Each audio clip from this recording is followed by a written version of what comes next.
Bonjour! Dans la vidéo que vous êtes en train de regarder, on va apprendre une autre utilisation des indications de temps le matin, l'après-midi et le soir. Dans une vidéo antérieure, on a déjà appris la première utilisation qui est juste ici. Qu'est-ce que tu vas faire samedi? Le matin, je vais aller au restaurant. L'après-midi, je vais patiner. Le soir, je vais relaxer. Ici, dans la question, on a une journée. C'est une journée spécifique, c'est la journée de samedi.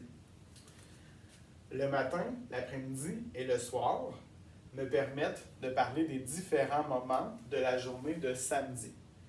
On pourrait remplacer le matin par samedi matin, l'après-midi par samedi après-midi et le soir par samedi soir. Mais pour éviter la répétition du mot samedi, j'utilise le matin, l'après-midi et le soir. Ici, avec cet exemple, on va apprendre une deuxième utilisation des indications de temps le matin, l'après-midi et le soir. Qu'est-ce que tu fais ces temps-ci? Le matin, je travaille. L'après-midi, j'étudie. Le soir, je fais mes devoirs. Ici, il n'y a pas de journée spécifique. Dans l'exemple juste ici, il y avait la journée samedi, mais ici, il n'y a pas de journée spécifique. Le matin, l'après-midi et le soir vont permettre d'exprimer la fréquence d'une action, une action répétitive, une action qu'on fait tous les jours. Le matin, je travaille. Je pourrais dire tous les matins, je travaille. L'après-midi, j'étudie. Je pourrais remplacer par tous les après-midi, j'étudie. Le soir, je fais mes devoirs. Je pourrais remplacer par tous les soirs, je fais mes devoirs.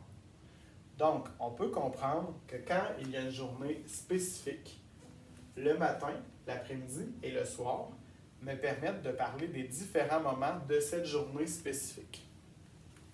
Quand il n'y a pas de journée spécifique, le matin, l'après-midi et le soir me permettent d'exprimer la fréquence d'une action répétitive, d'une action qu'on fait tous les jours. Donc, c'est ça les deux utilisations de ces trois indications de temps. Maintenant, dans l'exemple qui est juste ici, je vais vous parler des indications de temps ce matin, cet après-midi et ce soir. Qu'est-ce que tu vas faire aujourd'hui? Donc là, il y a une journée spécifique, mais la journée spécifique, c'est aujourd'hui. Donc, je ne vais pas utiliser le matin, l'après-midi et le soir. Parce que la journée spécifique, elle est spéciale, c'est aujourd'hui. Donc, je vais utiliser ce matin, cet après-midi et ce soir. Par exemple, qu'est-ce que tu vas faire aujourd'hui? Ce matin, je vais travailler. Cet après-midi, je vais étudier.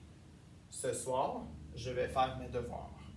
En résumé, pour parler des différents moments d'une journée spécifique, on utilise le matin, l'après-midi et le soir.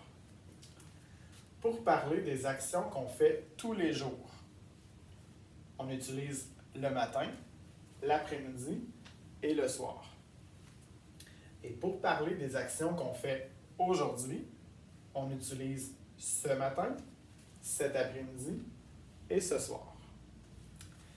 Mes explications sont terminées. Si vous avez plus de questions, vous pouvez aller voir votre enseignante ou votre enseignant pour les poser. Bonne journée!